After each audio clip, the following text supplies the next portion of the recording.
যোৱাকালি অসমত কামৰূপ জিলাৰ সোণাপুৰ ৰাজহ চক্ৰৰ অন্তৰ্গত কচুতলি গাঁৱত যিটো ট্ৰাইবেল বেল্ট এণ্ড ব্লক এৰিয়াৰ ভূমি আছিলে, য'ত অসমৰ জনজাতিৰ বাহিৰে কোনোৱে বসবাস কৰিব নোৱাৰে, তাত এছাম সন্দেহযুক্ত লোকে বেদখল কৰি বসবাস কৰি আছিল। আৰু অসম চৰকাৰে অসমৰ খিলঞ্জীয়া মানুহৰ, অসমৰ জনজাতিসকলৰ ভূমিক উদ্ধাৰ কৰাৰ যি কাৰ্য সংঘটিত কৰিলে, তাত সেইসকল পূৰ্ববংগীয় লোকে অসম চৰকাৰৰ লগতে অসমীয়া জাতিক, অসমৰ আইন শৃংখলাক, ভাৰতৰ সংবিধানক অপমান কৰি তাত বিভিন্ন ধৰণে আমাৰ অসম আৰক্ষীৰ ভাই ককাইসকলৰ ওপৰত অত্যাচাৰ উৎপীড়ন আৰম্ভ কৰিলে যোৱাকালিয়ে।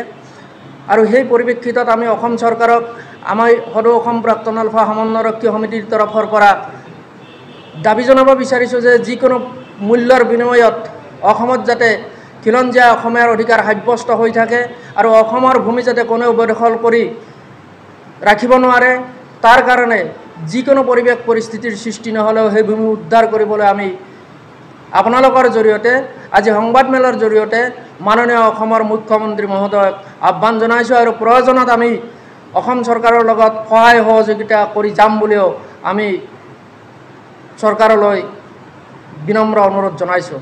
আমি আলফাত আছিলোঁ, আমি আলফা কৰিব যোৱাতে জীৱনক তথ্য জ্ঞান কৰিছিলোঁ।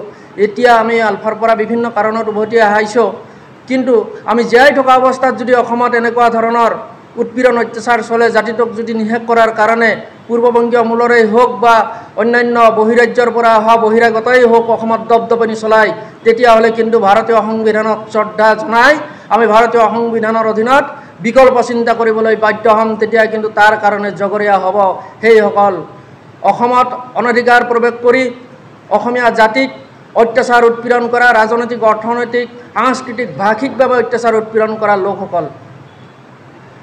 অতি দুখৰ বিষয়, আজি এমাহমান আগতে আমাক ধুবুৰী জিলাৰ আয়ুক্ত মহোদয় সেই তাহানিতেই ধুবুৰীৰ নয়াহাটত 354 বিঘা ভূমি কৃষি কৰ্মৰ জৰিয়তে মডেল প্ৰজেক্ট বনাবলৈ আমাক দিছিলে। তাত প্ৰায় পূৰ্ববংগীয় মূলৰ মানুহ সেই আমাৰ ভূমিত প্ৰায় 150টামান পৰিয়ালে বেদখল কৰি বসবাস কৰি আছিলে। আমি তেওঁলোকক কোনো ধৰণৰ কথা কোৱা নাছিলোঁ, তেওঁলোকে আছে থাকিব দিছিলোঁ সহজ সৰলভাৱে। আৰু যিখিনি মাটি খালী আছিলে ধুবুৰীত, তাত আমি আমাৰ মডেল প্ৰজেক্ট বনোৱাৰ কাৰণে আগবাঢ়ি গৈছিলোঁ। আৰু অৱশেষত আমি যেতিয়া সেই পথাৰত খেতি কৰিব গৈছিলোঁ, তেতিয়া তাত অবৈধ সেইসকল পূৰ্ববংগীয় মানুহ ওলাই আহি আমাক তাত ট্ৰেক্টৰতে হাল বোৱা অৱস্থাটো হাল মৰাত বাধা কৰি দিলে আৰু হাজাৰ হাজাৰ লোক ওলাই আহি আমাক মৃত্যুৰ ভাবুকি পৰ্যন্ত দিয়া হ'ল। আমি যেতিয়া ধুবুৰী জিলাৰ DC মহোদয়ৰ কথা ক'লোঁ, তেওঁলোকে আমাক ওলোটাই ক'লে যে ইয়াত DC SP কোনো কথা নচলে, এই মাটি আমি দখল কৰিছোঁ, এই মাটি আমাৰ, ইয়াত আমি এই মাটি এৰি নিদিওঁ। অসম চৰকাৰক বিনম্ৰতাৰে অনুৰোধ জনাইছোঁ আৰু টানি অনুৰোধ জনাইছোঁ যাতে অসমৰ 1 ইঞ্চি ভূমিও কোনো পূৰ্ববংগীয় মূলৰেই হওক, সি হিন্দু হওক, মুছলমান হওক বা বহিৰাগত মানুহে আহি দখল কৰি যিধৰণে অসমীয়া জাতিটোক নিষেধ কৰাৰ প্ৰচেষ্টা হাতত লৈছে, তাক যিকোনো মূল্য বিনিময়ত প্ৰতিৰোধ কৰিব লাগে।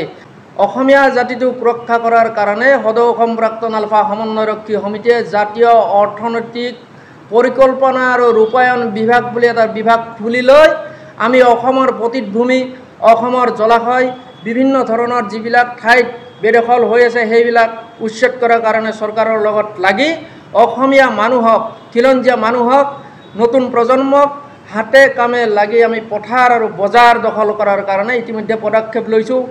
আমি ইতিমধ্যে তিনিচুকীয়াত 100 বিঘা ভোট জলকীয়াৰ খেতি কৰিছোঁ, সেইবোৰ অবৈধ মানুহে, পূৰ্ববংগীয় মানুহে দখল কৰি আছিল। ধেমাজিত আমি প্ৰায় 350 বিঘা মাটিত 200 বিঘাত সৰিয়হ, 150 বিঘাত তিল খেতি ইতিমধ্যে সিঁচি দিয়া হৈছে, সৰিয়হটো সিঁচা হোৱা নাই, তাৰ প্ৰক্ৰিয়া চলি আছে। মাজুলীত 1700 বিঘা মাটিত সৰিয়হ খেতি কৰিম, ইতিমধ্যে প্ৰস্তুতি চলাইছোঁ। দৰঙৰ কুৰুৱাত আমাক উপায়ুক্ত মহোদয়ে প্ৰায় 2000 বিঘা মাটি দিছে চৰ অঞ্চলত, য'ত পূৰ্ববংগীয় মানুহ যাই বসবাস কৰি আছে। সেই মাটি আমি ইতিমধ্যে প্ৰশাসনৰ জৰিয়তে আমাৰ হাতলৈ আনিছোঁ, অসমীয়াৰ হাতলৈ। সদৌ অসম প্ৰাক্তন আলফা সমন্বয়ৰক্ষী সমিতিৰ হাতলৈ আহিছে, মানে অসমীয়াৰ হাতলৈ, খিলঞ্জীয়া অসমীয়াৰ হাতলৈ আহিছে। তাত আমি দৰঙৰ সকলো খিলঞ্জীয়া অসমীয়া যুৱক যুৱতীক লগ কৰি মডেল প্ৰজেক্ট বনাই তাত কৃষি কাৰ্য কৰাৰ কাৰণে আগবাঢ়িছোঁ। ঠিক তেনেদৰে বৰপেটাতো কালি আমি বৰপেটা জিলা সমিতিয়ে উপায়ুক্ত মহোদয়ক আৰক্ষী অধীক্ষক মহোদয়ক আমাৰ স্মাৰকপত্ৰ দিছোঁ। ক'ত ক'ত মাটি বেদখল হৈ আছে সেই সকলোবিলাক জনাইছোঁ আৰু সেই কামো বৰপেটাতো অচিৰেই আৰম্ভ হ'ব বুলি আমি দৃঢ় বিশ্বাসী। ঠিক তেনেধৰণে ধুবুৰীতো কৰিছোঁ, তেনেধৰণে আমি নলবাৰীত কৰিছোঁ, তেনেধৰণে আমি মৰিগাঁৱত আৰম্ভ কৰিছোঁ, চাৰিওফালে আমি আৰম্ভ কৰিছোঁ। কিন্তু আমাৰ এটা জাতিটোৰ দোষ আছে, আমি দুদিনমান সুন্দৰ ধৰণে কাম কৰিব আগবাঢ়ি যাওঁ, তাৰপিছত ঘৰত আহি সোমাই থাকোঁ। এইটো আমাৰ এলেহুৱা স্বভাৱ নহয়। অসমত ভূমি অজস্ৰ আছিল জনসংখ্যা অনুপাতত। এতিয়া যদি খিলঞ্জীয়া অসমে বিচাৰিব যায় আমি 35% আছোঁ। 35% মানুহৰ কাৰণেই আছিল অসমখন। আজিৰ 35% মানুহৰ কাৰণে অসমৰ ভূমি, এই অসমৰ সম্পদ। কিন্তু 35%ৰ পৰা বাকী যিখিনি মানুহ আহি গ'ল 65%, এই মানুহখিনি বহিৰাগত, পূৰ্ববংগ মূলৰ মানুহ, সকলোবিলাক বিভিন্ন ৰাজনৈতিক দলৰ ৰাজনৈতিক মেৰপেচত অসমত সোমাই 1901 চনৰ পৰা আমাক সংখ্যালঘুত পৰিণত কৰিলে। আৰু সেইকাৰণে অসমৰ সমগ্ৰ অসমীয়া খিলঞ্জীয়া জাতি জনগোষ্ঠীয়ে এক হৈ মাৰ বান্ধি থিয় হ'ব লাগিব। আৰু যদি থিয় নিদিওঁ অনাগত 10 বছৰ পিছত আমাৰ অসমীয়া জাতিৰ অৱস্থা কিন্তু ত্ৰিপুৰীৰ দৰে হ'ব।